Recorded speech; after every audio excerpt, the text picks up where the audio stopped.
Greetings, sacred beings, sacred souls. Welcome to Sacred HERstory podcast. I am your host, Jennifer Natasia, and today for our Sacred HERstory guest speaker, we have this incredible woman, Coach Lee, who is a criminal defense attorney by day and productivity and accountability coach every time else, as she likes to say, throughout. So, Coach Lee helps you to unlock your true potential by helping you uncover the hidden time in your day so that you can create a life you love. As women, we play so many roles. You got that right. And think that we can do it all, that we often put ourselves last, if at all. So, she is here to help you and myself create systems that work for your life, career, business, and even when life gets busy. She promotes systems and structure over hustle and waiting for motivation. Welcome, welcome, Coach Lee. We need you. We need Yes. you. Thank you for having me. I'm happy to be here. Let's help the people. Yes, let's help the people because productivity is one of my biggest things. I'm like, like you hit it, like when you said, as women, we do it all. We do it all. And look at you doing it all, you know, attorney by day, coach throughout. I love it. I love it. So what was it that what brought you to being a coach and what was life like growing up? Did you always imagine yourself doing these things? What brought me to being a coach is actually other people. I never set out to be a coach. Like you said, I'm an attorney. This year will be 13 years of me being an attorney. I never thought that I would be a coach. If you would have said teacher, I might have said yes, because prior to middle school, when I decided that I wanted to be an attorney, before that I was teaching. I was lining up my teddy bears and I was reading to them. So growing up, I have always been and was the child who thrived on structure. You can tell me to wake up and like I'm waking up. I didn't really need the follow-ups. My mom was a 911 dispatcher and my dad worked for the city as an electrician, and like I live in Florida. So hurricane season often would be very busy for him, trying to make sure that people's powers were prepared, restoring lines, all those things. And so, with my mom being a 911 dispatcher, they do 2 days on, 2 days off, and it's 12-hour shifts. So, typically, it's either 7 a.m. to 7 p.m. or 7 p.m. to 7 a.m. So, while we were in elementary school, she'd either be going to work when it was time for us to wake up, or she'd be going to work basically as it's time for us to go down to bed and coming home while we're waking up. And so, we grew up latchkey kids. My dad's parents literally stayed through our backyard, like on two different streets, but literally if you walked out our back door and keep walking, there's their house. And so I was always, because I'm 2 years older than my brother, was like, she would call, make sure we're up, or she would wake us up before we leave. And like, I knew to look at the clock and, this time we need to be leaving for the bus to make sure we make the bus, because who's going to take us to school if we miss the bus? Then we get home. Hey, we're home. Get the homework done. Here's your snack. Can we go outside and play? Is your homework done? If she hasn't made it home by the time the street lights come on, the street lights mean get in the house. So basically, I've learned to strategize and plan time from a little kid, and it stuck. I loved it. I guess looking back, it was just what I did growing up. I never really realized that this was like a strategy or a structure till as an adult, when people were always like, how do you do like you do all this stuff? Like, how do you do all the things and like you make it look so easy? And because I've literally been doing this since like elementary school, I never realized that I was doing anything like fantastic or anything like that. And so when people started saying that, like, you should be a coach, and I'm like, hello, guys, I'm a full-time attorney. I know y'all are saying that I do all the things, but I don't have time to be a coach. And then, we fast forward to March of 2020. We all know what happened then. And I had time, because before that I used to officiate basketball, and I was doing that pretty much after work, was going to officiate basketball. So pandemic happened, school shut down, there's no basketball. So now I have all the time that I used to do basketball to start this coaching business. That's a lot. Yeah. That's a lot. That's a lot. And something while you were sharing about, growing up with the structure and the systems, what was coming through was like it made you feel safe. Like you knew what to expect. Oh.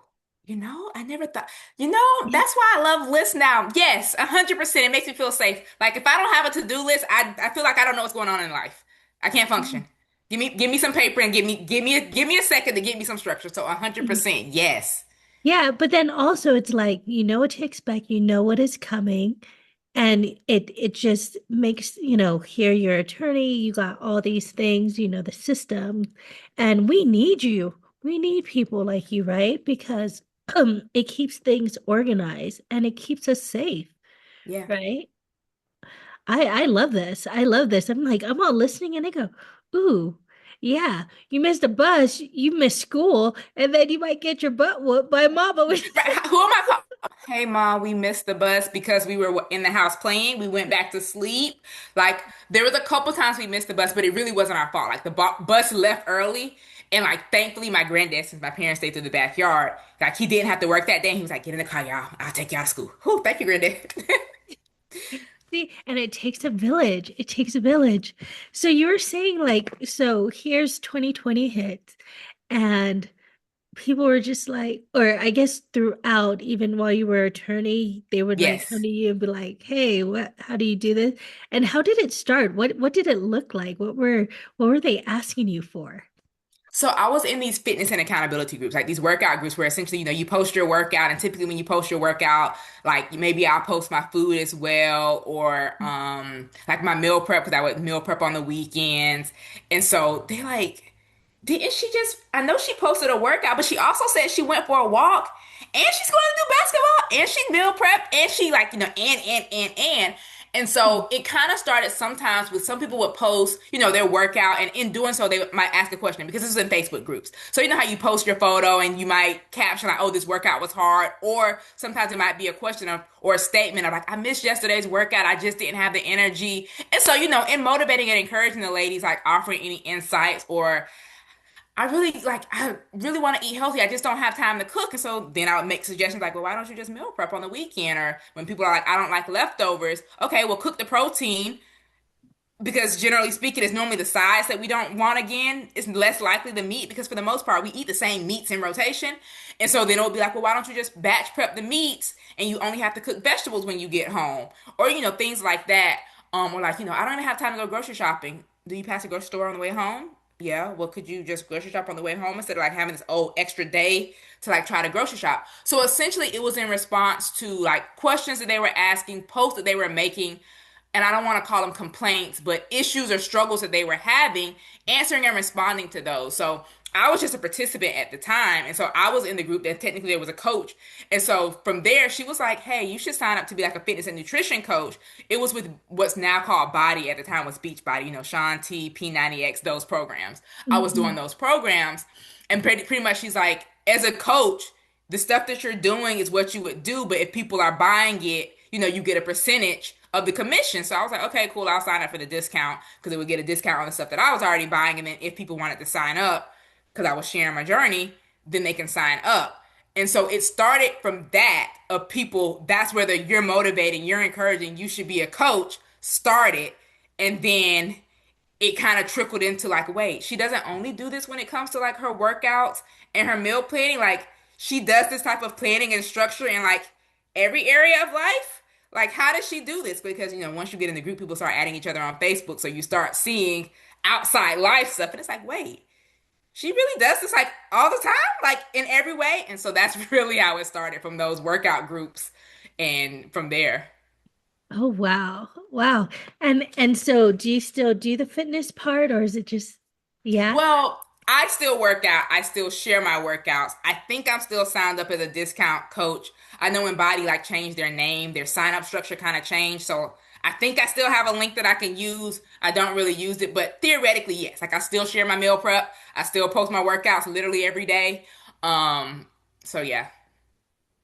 This is great.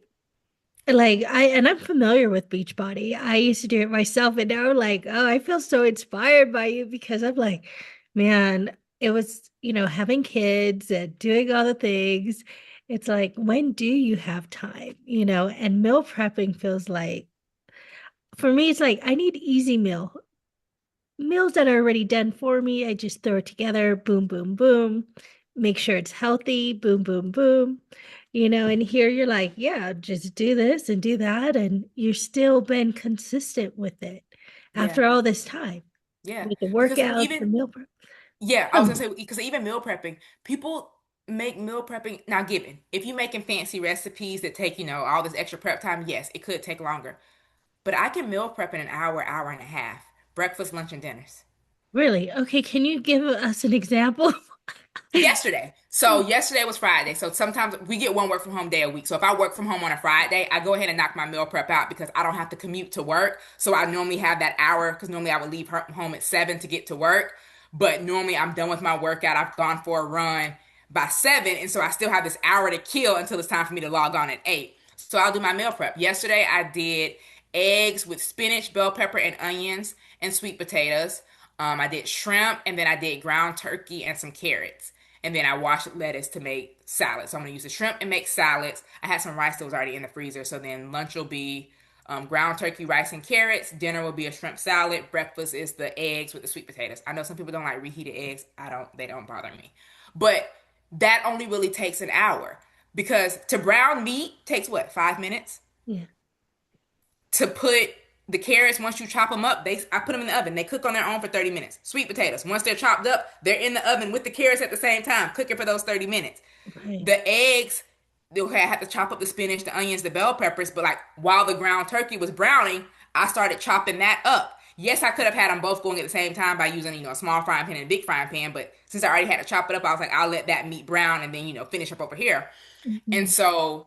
um, so yeah, I did that, and then actually I ended up cooking the shrimp on the stove too because I still had more time to kill instead of putting them in the oven because shrimp take 5 minutes to cook. But so basically, while I'm chopping up the spinach, the onions, and the bell peppers, I'm either browning the ground turkey or sautéing the shrimp real quick. Once those are done, throw those in a container, let the meat drain, and the eggs, like I do them in portions. So like, 2 eggs is typically a serving. So I would have each individual bowl. So like got my little measuring cup, put the spinach, onion, bell pepper in, pour that in there while that's sauteing, filling the next cup up so it could just go in. And it took me an hour and 5 minutes. Like no, the dishes didn't happen, which is where normally like on a Saturday, in the hour and a half, I would normally go ahead and wash the dishes. But because I was logging into work, it was just more important to get the food cooked.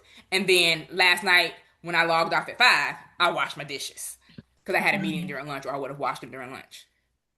Wow. Okay. So talk about time management, being efficient and getting it done. It's like, I know I need to do this. And I guess making it a priority, right? And sometimes it's not even, it is the priority, but it's the reverse engineering.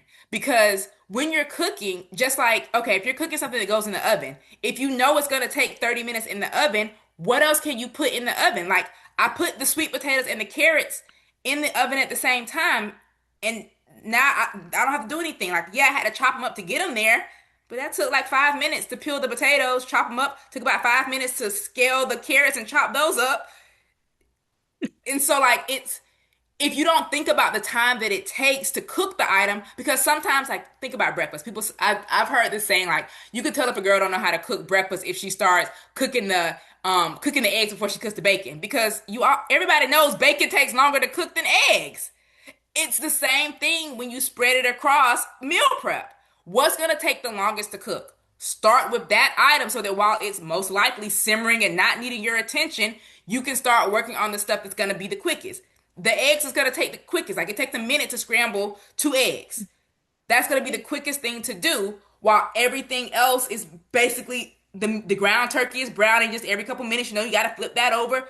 But like that's all doing its own thing. And the only thing I'm truly actively working on is the eggs because that's the only thing you can't like let do its own thing. The ground Yeah. turkey can kind of brown for a little bit. It's not going to go, okay, the juice starts cooking out of it. Okay, I was going to drain that off anyways.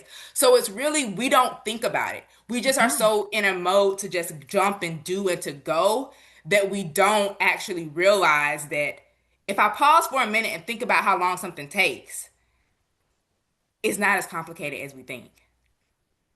You make it sound so simple. And that's the But I thing, it go, that is. reverse engineering, that's a lot of math. That's like, you're like, we don't pause to think, but did you have to practice at this, or was this just something, that you just naturally did because of how you grew up or like, I mean, the meal prep. The meal Oh, the prep meal is prepping part. I, that's I don't think I learned it growing up because my mom growing up, like she cooked. Like we would have leftovers, but she was cooking probably for sure 2 to 3 nights a week. Because I have an older sister and brother. They graduated high school when I was 6. So in the beginning, it was like 6 of us in the house, and then by the time I was in 5th grade, 1st grade, they were graduating high school. So then it was 4 of us, me and my brother, who's 2 years younger than me, my mom, dad, and me and my little brother. Summers, Christmases, my older sister and brother are home, so it's back to 6. But my mom always cooked and we always had leftovers. So for sure, she was cooking like 3 nights a week. So it might be, she cooks Sunday, you eat that Monday, Tuesday, cook again on Wednesday, you eat that Thursday, Friday, cook on Saturday or something like that. okay. So But for she the kind of most had a meal prepping thing going on with how a strategy. She leftovers, had a yeah. strategy. So you were like watching how this woman strategized I mean, I guess because I subconsciously. grew up eating leftovers, for me, Yeah. meal prep was like, I can eat the same thing for a week. Like, Yeah. it doesn't bother me that much. And then sometimes, like, even with the ground turkey and the shrimp, if I wanted to, I can flip it and have the shrimp for lunch with the rice and the carrots and put the ground turkey and do like a taco salad. So I could easily flip my proteins and have almost an entirely different meal if I decided that I got tired of them. But for the most part, I cook meals that I know that I don't get tired of. Yeah, that's great. I'm just like I'm just amazed because I've tried the meal prepping. That lasted 1 week. Well, where did you struggle? So my best friend, like 2, 3 months ago, got back into meal prepping. She's struggling right now because my godson is doing travel basketball, and so her weekends are at a basketball field court, I guess I should say, all day. But the first week or two, she was like, "I'm finna quit. This is taking too long." And I'm like, "What's the struggle?" And she's like, "It's taking too long." And I'm like, "Okay, think of like what you cooking this week." And so she told me what she was cooking, and I was like, "Well, start with this. This is gonna take the longest, and then back like what can you set and forget? Like I'm gonna cook this in the crock pot, so I don't even have to look at it, or let this slow simmer on the stove, so now I don't have to look at it, and I can focus on one meal." And we overcomplicate, and sometimes it's intentional, sometimes most times it's unintentional. We overcomplicate like productivity or even the ability to simplify things because we did it one time, and like you said, I did it once and I was just like, I just gave up, I quit. Because yes, the first time it's gonna be hard, just like a Mhm. kid learning how to walk. The first time you do anything is gonna be hard, but are you willing to like work out the kinks and stick with it to get to the end result? And most of us aren't, and that's the problem. Yeah, so the kinks, good question.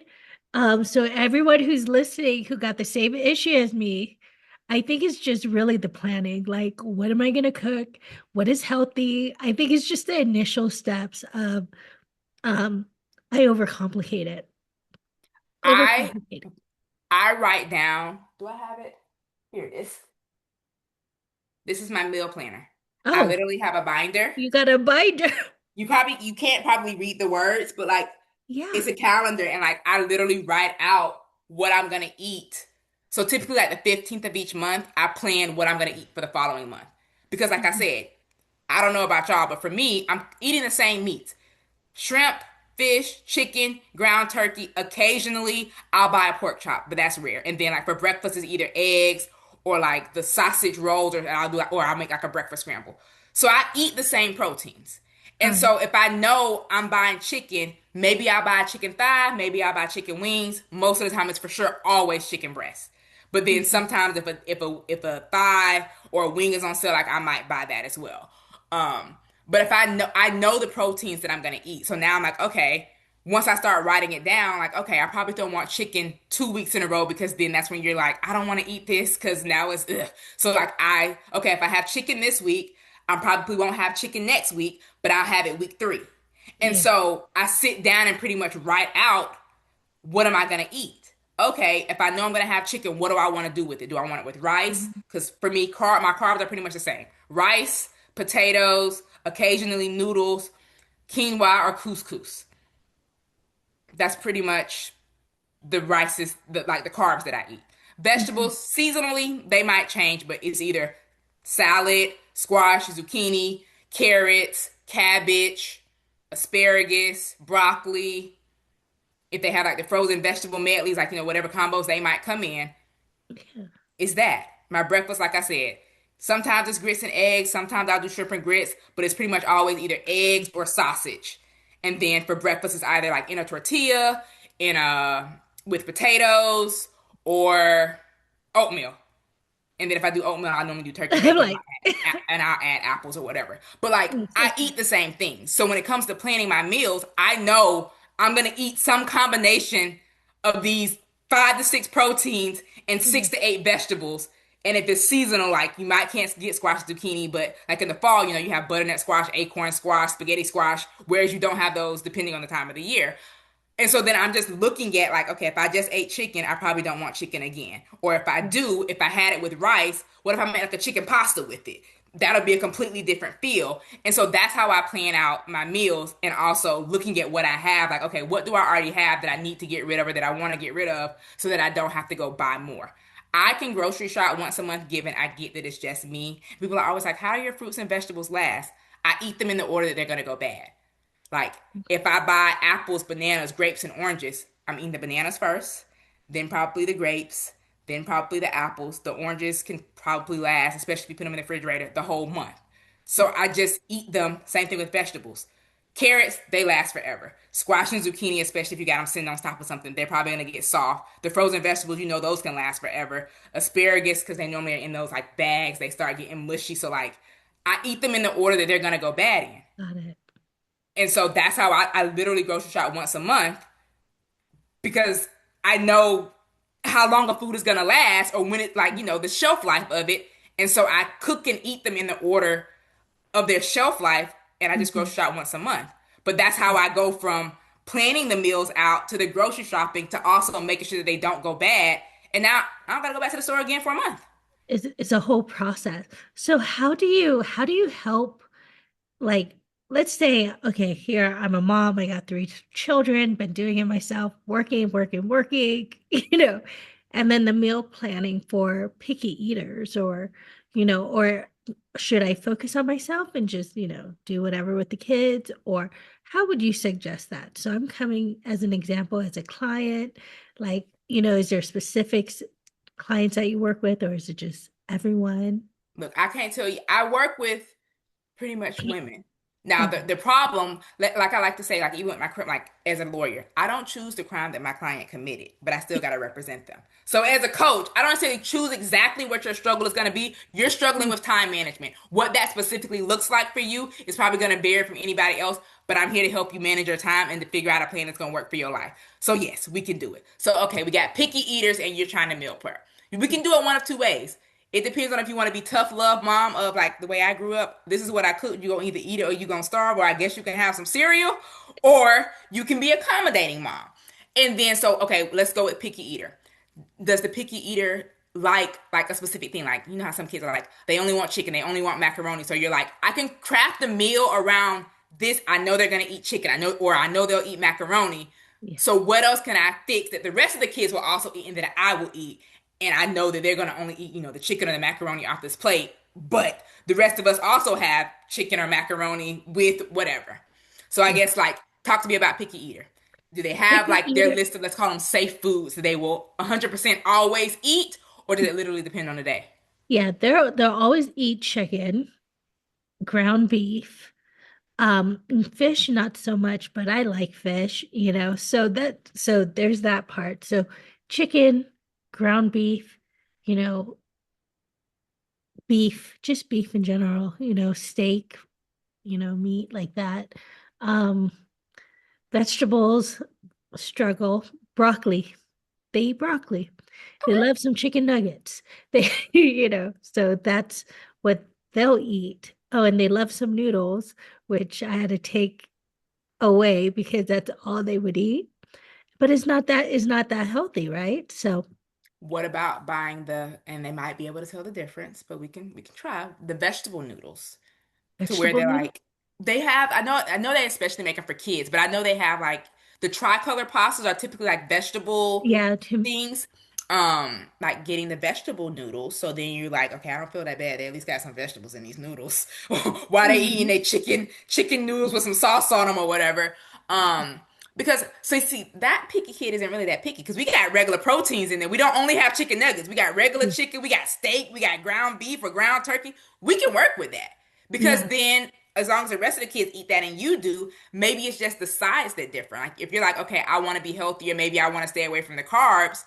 I might make cauliflower rice with if you eat cauliflower rice, like cauliflower rice or more salads or more like bowls with vegetables for the parent, and then the kids might have the noodles or the rice or the potatoes or the french fries with the chicken, the steak or the beef. But like look, we work with more than chicken nuggets here. We doing good. Yeah. So I think it can depend. And for example, like you're saying, like, okay, they don't really like fish. So maybe your lunches are fish when they're in school. So if you got a taste for fish, I have my fish when I don't have to feed you because you're in school. Hmm. Good thinking. So, like, I'm just so intrigued by how your brain works because it's like, ooh, yeah, it's slowing down. So, for, when you're working with these women, what kind of stuff do you go over? Is there like a system? Is there certain things that you have your clients focus on? What does that look like? So it's going to kind of vary, but typically it starts like with our intake. I'm kind of, what's your biggest struggle with time? What do you want to accomplish? Like, what's your goal that you want to finish by the end of like our 6 weeks together? Because my one-on-one coaching is like 6 weeks. Like, what do you want to accomplish? And then we're using that, and we're of course reverse engineering. What if this is the end result you want? What do we have to do starting now to get you to this end result? And so the framework that I use is the Lee method, which is look, examine, and execute. So it's three simple words because the process isn't really that complicated. Like you're starting with the overarching, bless you. You're starting with the overarching look of like the big picture. Like what are we working with here? Examine is where you start diving in a little deeper. Like, okay, I get this big picture now. Now I want to hone in on this area. And then the execute is literally the plan. Like, what's the plan that's going to help us to do it? And so it is a reverse engineering process. So the framework is going to be the same. What that specifically looks like for each person might be different because it could come into play with, okay, I have this that I can delegate. I have support here. On these days, I have support or I have help, or these are my long days at work, or maybe these are the early days where, kids are doing after school stuff. So I have more time that I can put towards this project, this task, whatever it might be. So the specifics are going to obviously vary by each individual, which is why I love one-on-one coaching because I can help you get the result that you're wanting versus you getting lost in say a group program. And this isn't any diss to any coach that do group programs, but where a group program, you sometimes have that shy person who stays to the back and they don't speak up, so they're not going to get the results because they're in their head. They're like, this doesn't work for me, but they're not willing to say, hey, this doesn't work for me. So with one-on-one coaching, we're gonna figure out if it's gonna work for you because it's just me and you talking. Right. Right. I love it. I love how simple you put it, with the three steps, you know, with and it Look, starts with the examine, then intake, execute. looking at Yeah. the big picture, right? And then you said execute Look, and examine, execute. wait, repeat that, sorry. Look, examine, then execute. Okay, look, examine, execute. Good stuff, because we don't be looking sometimes, right? We just want to We just start execute it. doing. We don't know where we're aiming. I'm guilty. I'm guilty. I'm like, I know I need to execute, so I'm just gonna execute versus look, which is that awareness. That's a key part. Yeah. So you said, do you do group stuff or is it all just one-on-one? So most of the group stuff that I do would be like when I host like a master class or whatever, because it's like a free class, so or maybe paid, but typically they're free classes. So that's where everyone, because ultimately at the end of the day, I'm going to tell you my one-on-one coaching. Let's be real, but it's where a group of people are coming together so that they can see, and in the course of that, you're going to see me talking to you about meal planning, talking to you about I'm studying for this test, talking to you about starting a morning routine, and you like she just helped three different people with three completely different scenarios. She got to be able to help me. Yeah, I love this. I love this. And so moving forward, like where do you see yourself going with the whole coaching or do you see yourself always being an attorney as well? Like let's dive in. Who's So, Coach I mean, I Lee, guess at some point I gotta retire. When is that gonna be? No idea. But I do see myself being continuing to be an attorney. But also, I have vacation days, and I get plenty of vacation days. So for me, in terms of coaching, I want to keep coaching. I want to speak. I want to speak more. I want to ultimately get into like organizations, whether it's attorneys' offices, like specifically I'm at the public defender's office. So whether it's going into other public defenders' offices, because often people hear like public defenders are overworked, they're burnt out, and coming in to talk to them, like, with their management team or whatever, like, hey, this is what I see my attorneys are struggling with. Like, how can we help them? Because we all know that, like, if you have a stressful day at work, you often bring that home. And so, or like literally bringing it home, like working late, bringing the work home, or even the mental load of it.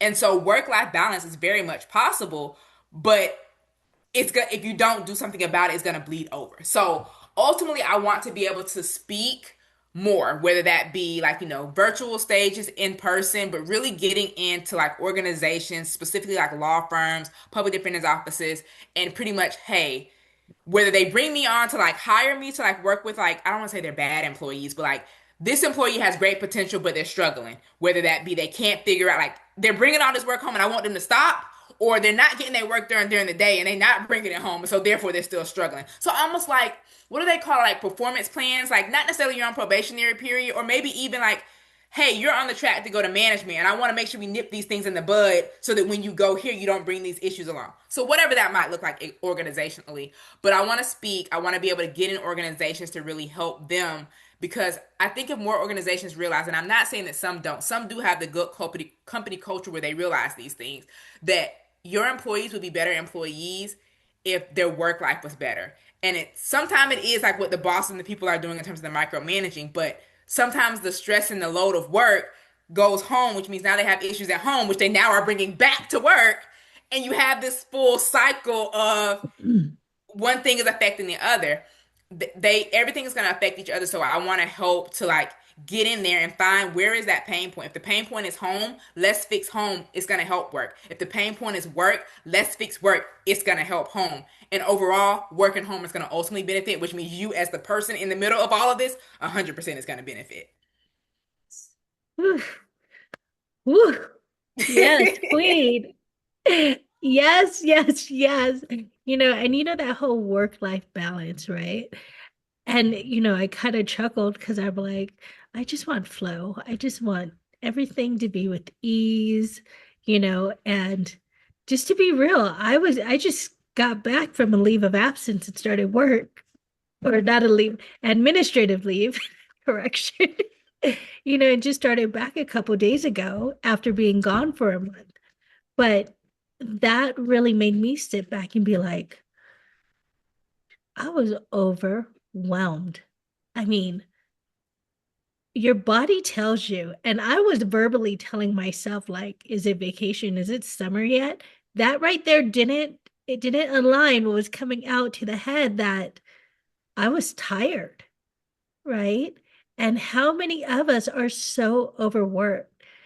And I have a question for you because, talk about productivity, right? Like, how much of it do you think is like time management or being like efficient with our time? Do you think that has to do with how we're functioning? Do you I think we're think wasting most a of lot of it, time or what? I think most of it is the time, because if you don't dictate where your time is going, your time is going to go wherever you want it to go. So if Mm. you're not putting blocks on your calendar, communicating with the people who have access to your calendar, don't set my meetings back to back. Give me buffer room. Get Please put the travel time on my calendar if the meeting is not in the office. Like, don't set a meeting after 4:30, because like for us, like, I do criminal defense, not given. Most of my clients is in jail because I do most of the murders. But on the rare occasion that I have a client that's out of custody, like, don't set an appointment after 4, because most times, and I get it, sometimes it's just like, a 2-3 minute thing. But if you running late, if I want to leave at 5, if your appointment is at 4:30, typically most of my appointments take 30 minutes. If you show up 5-10 minutes late, now that means I'm gonna be here after 5. So like, don't set appointments for me after this time. They know that I don't like appointments on Friday without them telling me that they send an appointment on Friday. And typically it's like, hey, been trying to get this thing scheduled. The only day that they have is this. Can we schedule it? Because Friday is one, before we had the ability to work from home, Friday was my catch up day. So no matter what happened Monday through Thursday, Friday was the day that I fixed it and got it together, which with working from home, it's still the same thing, but I honestly get more done at home on a Friday than Friday in the office. But Right. it's communicating with the people who are accessing your calendar, who are putting things on your calendar, whether it's you physically putting the blocks that say don't schedule without permission, you know, do I need to put a lunch break on my calendar because y'all seem to forget that people need to eat? Like, if it's that, Like putting the blocks on your calendar or literally communicating with the people who are putting things on your calendar, like it's a communication thing. So when I say most of it comes back to time, it's because of that. Because if you don't tell your time where to go, the time is like, I see an opening, I'm gonna go there, I'm gonna go there, I'm gonna go there. If it's open, like if your calendar looks wide open, why wouldn't they schedule things? Right. And so it really is your time, but it's also the boundary. Because if you're Okay. not communicating boundaries, which first you need to realize that you need boundaries, because like kind of how you said, I was saying it, but it wasn't connecting. Like you like, why am I so stressed out? Why do I feel like I'm running around with a chicken with my head cut off? Because probably boundaries, which is why time is the biggest issue because you put no boundaries around your time, and so therefore everything looks like a free for all. Yeah. Yeah. Oh my goodness, you're hitting it. You're hitting the nail on the head right there. And that is something that I was, I went through with this whole thing with Sacred Her Story with the podcasting, whereas like my time was going everywhere, and I go, I'm so I don't know what I'm doing, and I had to start blocking out. And you're so right. If there's an open spot, you're sharing on this, it is about to get filled. And then I learned, oh, I gotta limit it. Let's limit it to three appointments. And I go, I wish it was like my business, and it was getting filled up like this, but this was just for the podcast, right? And I go, all these women have their stories, and I felt so honored for it, but it was like, oh my gosh, I have no time to just sit and what is it? What's the word I'm looking for? Decompress. Yeah, decompress. Yeah. And I was just like running, running, running. And like what you were saying, yeah, I totally experienced that where I had to put blocks in. I was like, okay, I can finally breathe again. Right. And Oh, it's the sharing of these things with other people so that they know. Like when I first started, the person, the attorney whose cases that I was taking over, they typically transfer everything to like from her calendar to mine because her cases are not my cases. So she had these blocks on the calendar. Like at 4:30, she had the case prep asked before scheduling because essentially for her that was her like make sure she runs the docket and knows what's going on the next day. But she also told me you need to put a block at 4:30 because if not, they'll try to set an appointment and clients are going to run late sometimes. Maybe you're running late or whatever. Like if you want to leave at 5, you better make sure this is blocked because if not, they're going to put somebody there. And just say you get the client who want to talk to you for an hour yeah. and they at 4:30. Now they talking to you till 5:30, and then after you walk them out, yes, you could walk out right behind them, but you might still have to prep for the next day. And not here at 6 o'clock, and you just leaving work. Yeah. Yeah. So it's Wow. sharing these stories to make sure that we let the person coming behind us know, or even beside us know that, hey, this is something that I experienced. You might want to look out for that. Do you think if you weren't given that advice, it would have been a hot mess for a bit? Probably, probably not, in the sense that I likely would have thought of that. Okay. She said it, so I didn't have to think about it as quickly. And if I would have taken over a calendar from a person who maybe not who didn't have that block, in transferring her calendar to me, there might have been things like that that were scheduled, and then probably after I did the first one, I would have been like immediately, no, don't do this no more, no. So so probably would have realized it very quickly. Either one appointment would have got set at that time, and I would have been like, oh no, they 15 minutes late. Tell them like literally. I had a client who was set one time at like 4 o'clock, and they're like, "Oh yeah, I'm running like 30 minutes behind." And I'm like, "Your appointment was at 4. You're calling me at 4:10 to tell me you're 30 minutes behind. That's 4:40. We might as well just reset you because I don't want to rush you because I'm leaving at 5, and I don't want you to drive all the way here. I understand that you're already running 30 minutes behind. Just go ahead and turn around. We can just reset you. Matter of fact, you on the phone. You want to do this on the phone right now while you drive back home? So I don't, we do, like what you want to do. So yeah, Wow, and you're so quick with how you think things. And so is this something like a skill that you learn or just something you think just what you notice that because I'm like, oh, well, we could just talk about it right now if you're available, but everything is so fast for you. So I'm like, how I think how did you it's develop that or how did that work? I think it's learned because when we talk about time, we know time is finite and there's that, that much time. So it's almost like we're on the phone right now. Are we going to play phone tag later trying to do this and both of us are wasting time playing phone tag. Like, do you want to just do it now? Because I was already like, it's 4 o'clock. I was already, I reviewed everything and I was ready to talk about the case. Theoretically, you should have been here, so you should have been ready to talk about the case. You want to just talk about the case now while we're on the phone? If you want to do it in person, I'm not saying that you can't, but and especially sometimes some clients, and this isn't a knock to them, I honestly actually appreciate if you're being proactive about your case.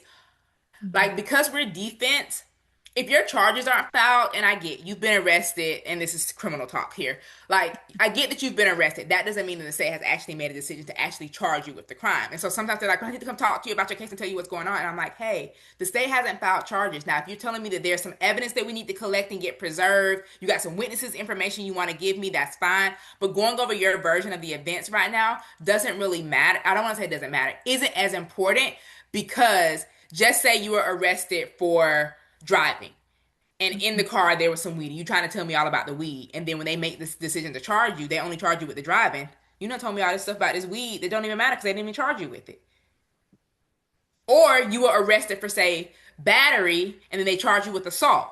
And so the elements are differently, but they're kind of similar. And so sometimes you taking the time to tell me your version might not matter depending on what you get charged with. We're gonna have to do this all over again and be like, we were talking about this and preparing for this.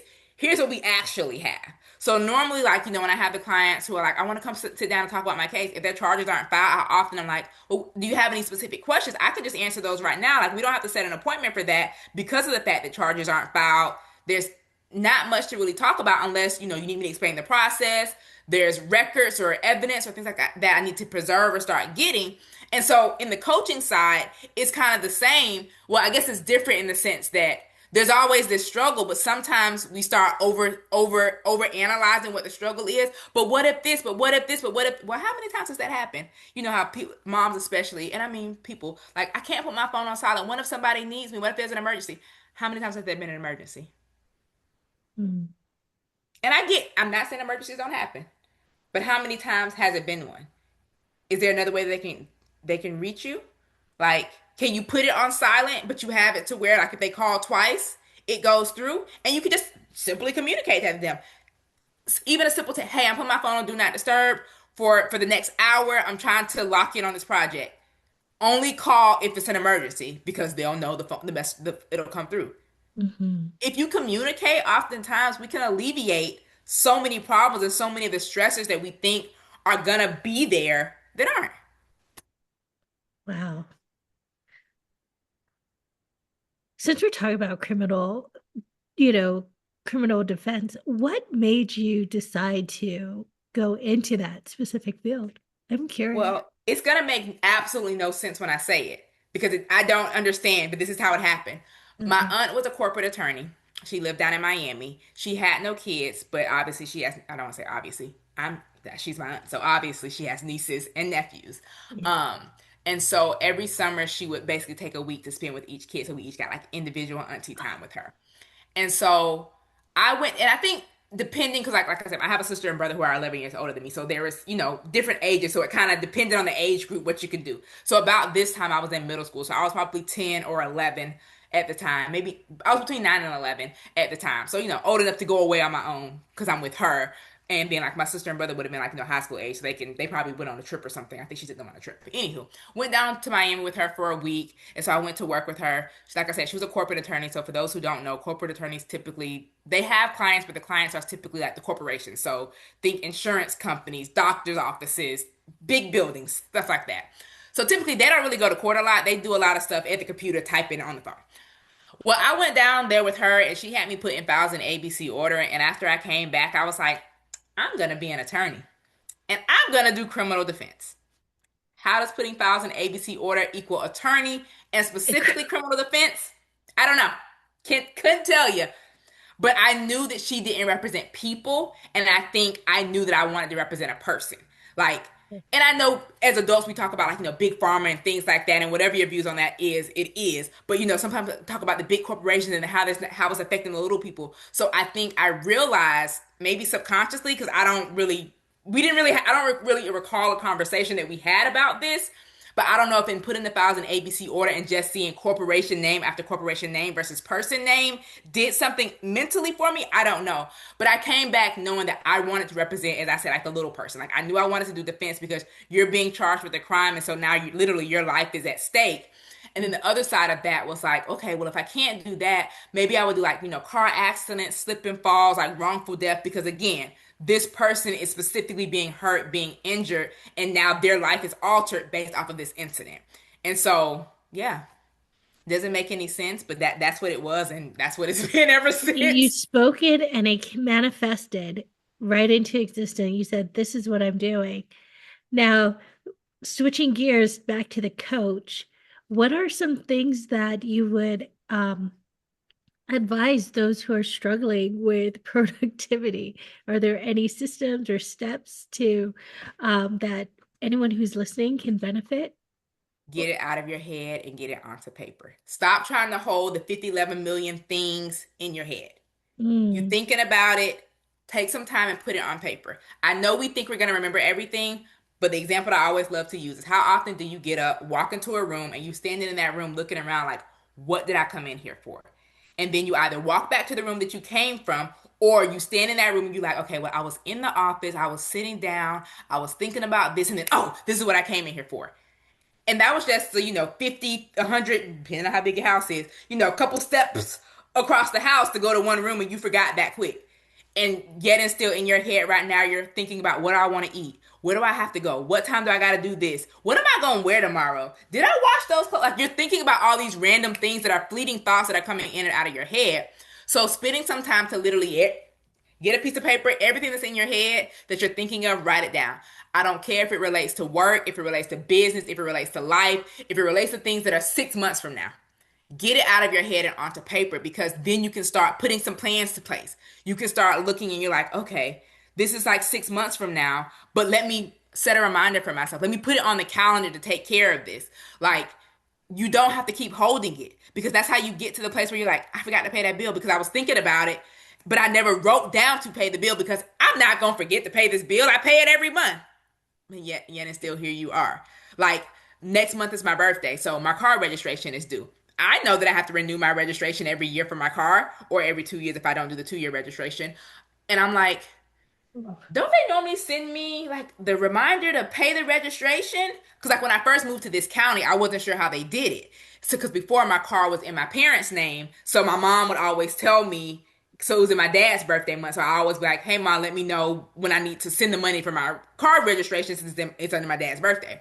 So when the car was for the first time like in my name, and I was in a new county, I'm like, "Well, how do they do it?" I wonder. So I wasn't really sure. I knew I had to renew it, but I wasn't sure what the process is. And so a couple of days ago, I got a piece of paper in the mail. Well, first they sent me an email, but got the piece of paper in the mail, like, don't forget to renew your tag. And I'm like, bam, put this over here on the bills pile so that I can, when I pay my bills for the month of May, we're gonna take care of that. And so just spending time and taking the time to get it out of your head and on the paper. I recommend people do a brain dump at least once a week. In the beginning, you're probably gonna have all these thoughts, so you might need to do it every day for like the first week to just get those thoughts out of your head and onto paper. But once you start kind of getting to that place of, I know I have this, which means you're constantly filtering and clearing your head, doing it once a week is likely gonna work. Now there might be those times where you get dumped a new work project or things go completely haywire or something pops up and you're like, I need a minute. Kind of how you were talking about me feeling safe with having a list. When things start getting hectic, I'm like, somebody give me a piece of paper. Just keep talking. Just give me a scratch paper, piece of paper so I can write down the things that you're saying and start turning them into tasks. So get it out of your head and onto paper because once you can see what needs to be done, for some people, they're like, oh my God, this is even more overwhelming because I see it all on paper. But then once you really start looking at it, you're like, oh, wait, this can wait, this can wait, this can wait, that can't wait. But most of this stuff can actually wait. And it starts to feel like you can start to actually see the priority because you're realizing what is a priority, like what's a do now thing versus a do later. What I try to say is like when you think about like your to-do list, like as you're doing this brain dump, what must get done, what needs to get done, and what do you want to get done? You see the mm, difference? Like must, non-negotiables. Need might not be a non-negotiable right now, but maybe in a couple weeks. Like for example, the car registration. 2 months ago when I started thinking about it, it was a need because it wasn't my birthday month. Mhm. Now, once this clock turns to May 1st, I got 21 days to get that bad boy done or it's going to be expired. Now Yeah. it's more of a must. And so things that are must are those, and you can kind of decide, is it like something that has to be done today, the next 5 days, 7 days, 10 days? Like you can kind of decide like where how you want to categorize your must, like what's your time frame. Your needs are probably more like that 30 to 60 dayish range, and those wants are things that either have no time frame, like those like, oh, I want to redo my closet, that it has no bearing on anything, but it's something that you would want to do. Or it's those things that, again, it's maybe not 60 to 90 day time frame, but maybe a year from now it would be important. So it's just like if I can start working on this little by little when I have some bits and pieces of time, like let me start, working on it. And so once you get it out of your head and on the paper, kind of think about it in that way, and maybe you I don't want your brain to necessarily be pretty because if you take too much time worrying about making it pretty, you're not gonna really get to it. So like the messier the better for me. But then you might use, a couple different color pens. Like, okay, I'm gonna circle work in one. Like if your brain doesn't cover like life, work, and business, maybe use a different color for each. Or if it's in one area, maybe the red is the must do, blue is the needs, black is the wants, or whatever. Highlighted, however you want to do it. And then ultimately, if you're a digital to-do list person, you're gonna take that messy list and put it into whatever digital platform or digital tracking you use. If you're a pen and paper person, take that messy list and now put it into something actionable. Start writing those things on specific dates of the calendar that you're gonna do them. Wow. Did you all get that? Probably I should put in the beginning, just Have your pen FYI, and get a paper pen and ready. pen. But it's all good. You guys can go back. So you hear it at the end, you go rewind and go back and take some notes there. Coach Lee, this has been, you gave so much information and just thank you for sharing your presence and your sacred journey of, becoming who you are with, you know, like this insight about, oh, well, your parents did this and, how you felt safe like that. I felt like that was a bit of a discovery. Like, oh, It no, it was. I was like, wait, I did. I do feel safe with. I do. So thank you for helping. Look, you're talking about who I became. Clearly, I'm still evolving. I'm still becoming. You just helped me unlock a new piece. we're always becoming, we're always evolving, right? Exactly. So with before we close, what is something you would like to leave us? Like what is something you want to share with the audience who are listening? Start. Whatever it is that's in your head, just start. Like, this isn't about completion. Ultimately, yes. But starting is often the hard part. We think too far about that end goal, like it's gonna be hard. Just start. Babies have to, like, you scoot before you crawl, before you walk, before you run. Just take the first step. If that's doing a brain dump so you can actually see what you're working with, if that's reaching out for support to ask for help, if that's asking for accountability, like not just in the coaching realm, but even like with your friends or your family, like, hey, I heard you've been talking about you want a meal prep. How about every Sunday we sit down and we talk about our meals, or we check in, or you send me a picture of your meal prep after it's done and I send you my meal prep. Like, I want to start working out. Okay, we send each other our workout selfies when we're done, or we tag each other on social media when we do our workouts. Like whatever it is, like if you need to get accountability to make it happen, if you know someone who's been excelling in the area that you want to get to, reach out to them. If you know someone who's been struggling in the area that you're in, but has also been talking about want to improve, see if y'all can partner up and basically be accountable to each other. Like it's not always about investing in coaching. Not saying that to say don't invest in coaching, but sometimes you just need someone to hold you accountable. And whether it's coach level or friend level, whatever it's going to take you to get to where you need to go, just start. Mm, beautiful. Beautiful. Thank you. Thank you. And where can people find you? Although your information will be in the description below, but share with us. I am Coach Lee, so I'm at legally.me everywhere, which is LEGALLEE.me. That's the website. That's my Instagram, TikTok, like all the social medias are the same. That's my website. Yeah, so I'm legally.me. Thank you. Thank you. Thank Well, you. sacred beings, beautiful souls, if today's story moved you, inspired you, or reminded you that you're not walking this path alone, I invite you to follow and subscribe to Sacred Her Story podcast. This is where real women share their raw and filtered becoming, the sacred, the messy, the powerful. In this case, ensuring that you write it all down on paper. And so Until next time, keep choosing yourself, keep walking your sacred path, and keep writing your sacred her story. For she is sacred, sacred, highly exalted rebel. And that is saying yes to yourself, ourselves, and trusting our own inner wisdom. And thank you again, Coach Lee, for gracing us with your unique journey of truth, of sacredness, and of productivity. Thank you so much for having me. I appreciate being here, and I hope that everyone is ready to start whatever it is. Thank you.